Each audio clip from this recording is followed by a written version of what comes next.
நான் இந்த இரத்த பரிசோதனை நிலையத்தில் வந்து வேலை செஞ்சுருந்தேன். டெக்னீஷியனாக இருந்தேன். அதுக்கப்புறமா விவசாயம் செய்ய துவங்கினேன்.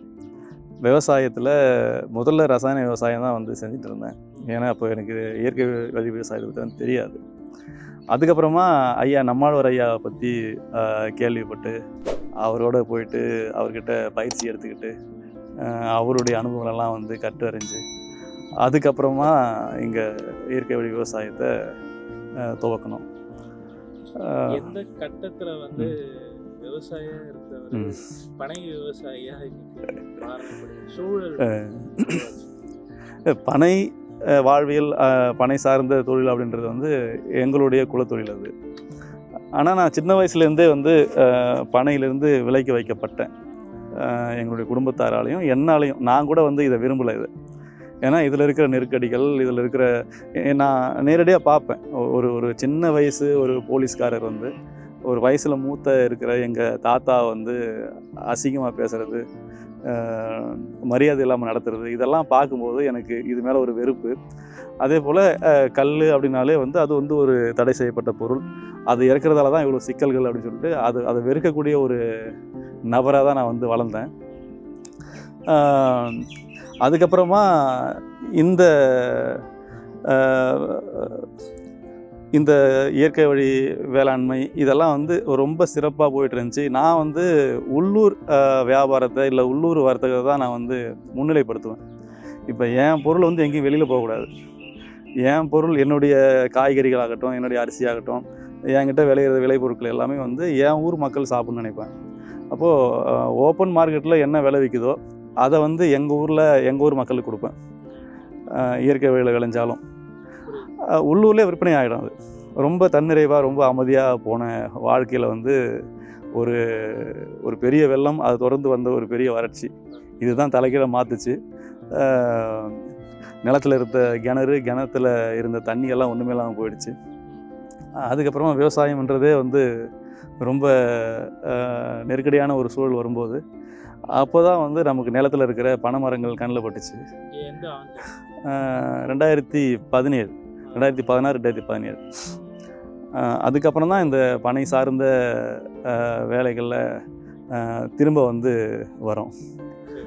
வந்துட்டு அதுக்கப்புறம் தான் தொடர்ச்சியாக இன்றைக்கி அது சார்ந்த பணிகளை செஞ்சிட்ருக்கோம். ஆரம்ப காலகட்டங்களில் இந்த பனை வாழ்வியல் இன்னைக்கு உங்களுக்கு இருக்க புரிதல் ஆரம்ப காலகட்டங்களில் ரொம்ப இடர்பாடுகளை சந்திச்சிருக்கு. அப்போ உங்களுக்கு ரொம்ப புற நெருக்கடியாக இருந்தது வந்து இந்த பனை சார்ந்த வாழ்வியல் என்ன பெரிய நெருக்கடியாக இருந்தது? இதுதான் இந்த கல் தான் இங்கே சிக்கல். பனை மரத்தில் நீங்கள் எதை எடுத்தாலும் வந்து இங்கே பிரச்சனை இல்லை.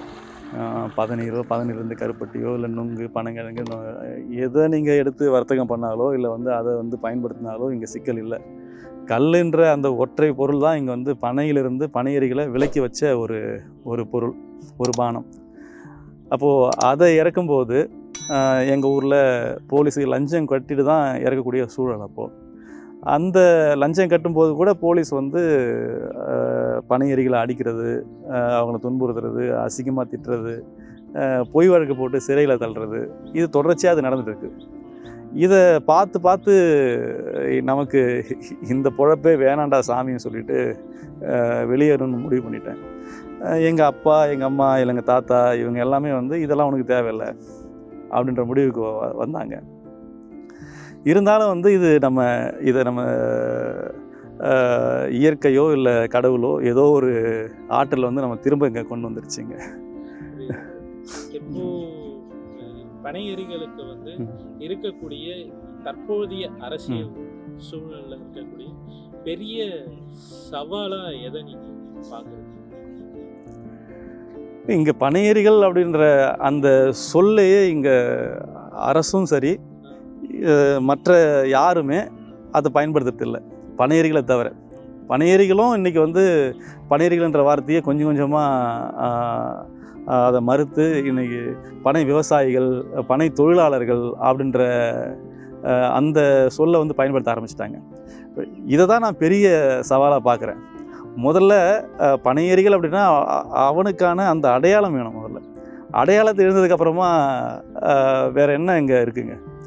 அப்போ பனையேரியை வந்து பனை விவசாயிகள்னு சொல்கிறதே வந்து அது ஒரு அடையாள அழிப்பு. அது இன்றைக்கி தமிழ்நாட்டில் 80% மேலே பனையேரிகள்கிட்ட சொந்த நிலம் இல்லை, சொந்த பனைமரம் இல்லை. இப்போ நிலமற்ற பனைமரம் இல்லாத ஒருத்தரை வந்து வெறும் வேலைகள் மட்டும் தான் தெரியும்.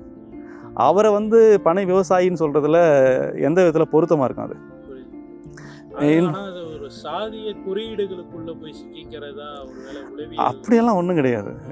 இப்போ விவசாயம் அப்படின்றது வெள்ளாளர் சாதிக்குள்ளே போய் சிக்கிக்கிச்சா? எல்லா தொழிலுமே வந்து இன்றைக்கி வந்து பொதுமைப்படுத்தப்பட்டுச்சு. அதனால் இன்றைக்கி இந்த சாதியினர் தான் இந்த தொழில் செய்யணுன்ற எந்த அவசியமும் கிடையாது. பனை தொழிலும் ஒரு சாதியினர் செய்யக்கூடிய தொழிலாக இன்றைக்கி இல்லை. இன்றைக்கி பல்வேறுபட்ட சாதியினர் இன்றைக்கி செய்யக்கூடிய ஒரு தொழிலாக தான் இருக்குது. இன்னொன்று, பனை தொழிலாளர்கள்ன்ற சொல் இது வலிய அரசால் திணிக்கப்பட்ட ஒரு சொல். இது மீனவர்னா அவங்கள மீன்பிடி தொழிலாளர்களாக மாற்றுறது, உழவர்னா அவங்கள வந்து விவசாய கூலிகளாக மாற்றுறது, விவசாய தொழிலாளர்களாக மாற்றுறது, பனையேரிகள்னால் அவங்கள வந்து பனை தொழிலாளர்களாக மாற்றுறது, நெசவாளர்கள்னால் அவங்கள வந்து நெசவு தொழிலாளர்களாக மாற்றுறது. அப்போது அவங்களுடைய அடையாளத்தை அழித்து அவங்கள லேபராக மாற்றுறது, அவங்கள கூலிகளாக தினக்கூலிகளாக மாற்றுறது. அப்போது ஒரு ஒரு திணை சார்ந்த ஒரு வாழ்வியலில் இருக்கக்கூடிய ஒரு மக்களை அவங்களே அவங்க வந்து யாருக்கும் அடிமை இல்லை யாருக்கும் வந்து அவங்க கூலிகளாக இல்லை, இந்த ஆண்டான் அடிமை, இந்த முதலாளி தொழிலாளி அப்படின்ற எதுவும் இல்லாமல் வாழ்ந்த மக்களை ஒரு முதலாளிக்கு கீழே கொண்டு வர ஒரு சொல்லாடல் தான் இந்த தொழிலாளர் அப்படின்றது. இது வழியை வந்து பனையேரிகளுக்கும் திணிச்சு பனை தொழிலாளர்கள் அப்படின்றத சொல்கிறது. அப்போ இந்த 2 சொல்லாடலுமே நம்ம வந்து எதிர்க்கிறோம். பனையேரிகள் அந்த சொல்லே போதும், அதுதான் நாங்கள் பயன்படுத்துகிற சொல்லாக இருக்குது. அப்போ முதல்ல அடையாள அழிப்பிலிருந்து மீட்டெடுக்கிறது தான் இன்றைக்கி பெரிய சவாலாக இருக்குது.